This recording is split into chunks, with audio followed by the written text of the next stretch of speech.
Hi, welcome to the Libertarian Alternative. My name is Mark Selzer, and I'm your host. And the Libertarian Alternative is an educational television show brought to your community by the Libertarian Party. Thanks for watching.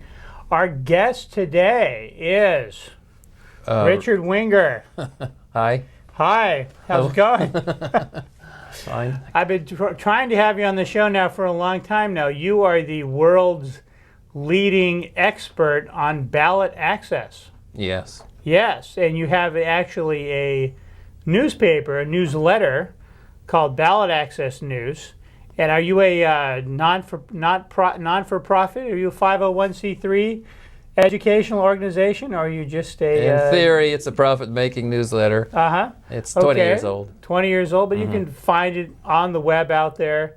And the thrust of it is ballot access. And a lot of people don't understand this, and especially people involved in third parties, alternative parties, new parties. Most of them don't even understand the problems of this, and most of the American public doesn't understand the problems of this. But I think it's getting a lot of play right now in the press because Ralph Nader is probably not going to be on the ballot in very many states, even though he wants to be. Yes, I think it's unfortunate for Nader. He has a whole bunch of issues he wants to talk about, but if you call up a Google News search of Nader, you'll find 80% of the articles are about his struggles with ballot access. So for those of us who worry about this issue, yes, Nader's doing us a favor. You know, very few Americans realize, we always think that voting rights in this country have improved through the decades. But ironically, that's not entirely true. On the issue of who can the voter vote for, we've gone backwards, severely backwards. Oh, really? Well, sure, because in the 19th century, the government couldn't stop anybody from running for office. That's because there were no government printed ballots. Huh. Candidates or parties printed up ballots with just their names on it and distributed them to the people they thought wanted to vote for them. And usually a voter arriving at the polling place could go pick up whichever kind of ballot he or he. It was just he back Right. then. And the voter is free to cross off some names on a party printed ballot and split his ticket, but most people didn't bother.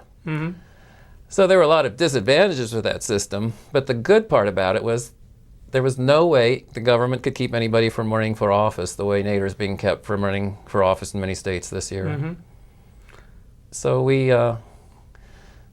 put in government printed ballots in the 1890s, and at first, because everybody was accustomed to the idea that, well, of course I can vote for whoever I want. It's always been that way. So the ballot access requirements were easy. In fact, 25 states said any group that calls itself a party, just let us know who you're running and we'll put your candidates on the ballot. There was no petition. And even in the few states that had petitions, they were invariably 1,000 signatures or below. So in 1924, Robert La Follette decided to run for president as an independent progressive. He didn't decide until July 4th, 1924. And the reason he jumped into the race is, even though he was a Republican, at heart he was a progressive. And he thought the Democrats were going to nominate a progressive for president. So that was the famous New York City convention when the Democrats took 103 ballots to pick a presidential candidate. It was wild. It took 3 weeks. And in the middle of it, everybody started to realize, no, they're not going to nominate the so-called progressive Democrat, McAdoo. They ended up nominating a Wall Street lawyer, Wow. John W. Davis. So the progressives... And he didn't win. Oh, no. Oh, no. Calvin Coolidge creamed him. But so anyway, La Follette said, you know, there's got to be a progressive in this race. I'm getting in. Okay, he got in on July 4th, and he got in the ballot in all the states but one. And the New York Times did a special story on what he'd face getting on the ballot. And they calculated quite accurately he would need 50,000 signatures in the whole country to get on the ballot of all 48 states. Well, now, this year, Nader needs 650,000. It's true the population has tripled since 1924, almost tripled. But as you can see, the ballot access requirements are 13 times higher. Not only that, the deadlines are so much more severe. In Texas, If you didn't file May 10th, it was too late to get on the ballot. Well, you know, the thing that a lot of people don't understand as well is that this has really drowned a lot of new parties from coming up and representing people differently than the Republicans and the Democrats. It's kind of locked us into this two-party system. It's kind of arguably one party. Yes, we desperately need ideas in this country. You know, if you look back at the political rhetoric in this country in the 19th century and you read the speeches, it's very depressing because the level of political discourse in this country has gone down so badly. Minor parties put people into the race who are in the race to get ideas out there, and they're not in it for their career. They're not tailoring what they say to not offend this block of voters or to pick up support. You know, we have to have clear thinking people who speak from the heart, who speak what they think is the truth. And we're losing that in this country, and the whole country is suffering.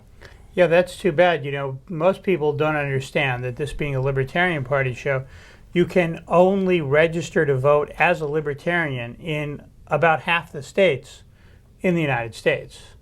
Now, why is that? Well, that's a complicated thing. 20 states, the whole concept of registering into a party doesn't exist. In 20 states, you can't even be a registered Republican or a registered Democrat. And the funny thing is the people in those states, they don't know what you're talking about when you talk about registering into a party. And the people in the 30 states that have voter registration, they don't get the concept that it's not nationwide. How do those people become, how do the candidates, are the candidates listed as Republican and Democrat on the ballot? But not the voters. The voters don't have a box they check. So that means all these 20 states with no voter registration by party, a voter shows up at the polling place on primary day and right there decides spontaneously which party's primary he or she wants to vote in. Okay, and they only get one ballot. Yeah, that's called the open primary system. And that's in Texas, for Yes, instance. Texas has that. You cannot register to vote as a Libertarian. Right. Or a Republican, or a Democrat, or a Green, or an Independent. Yeah. There's just nothing. Do you register to vote? Yeah. The only state that doesn't have registration at all is North Dakota. Oh, really? What do they do there? It's a very rural state, and they just feel people know each other, and you know, you just come and vote, and you sign in, put down your name and your address so they have a record. But it's the kind of place where it works fine, not having registration. Right. Okay. So there is a battle, though.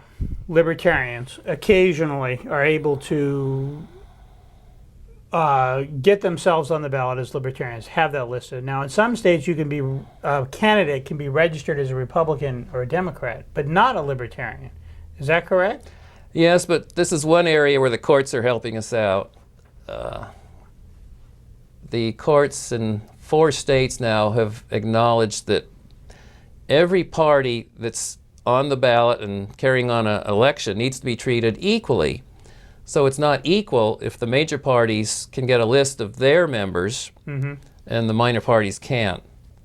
So in New York, New Jersey, Oklahoma, and Colorado, state laws say you can only register as a member of a qualified major party have been declared unconstitutional.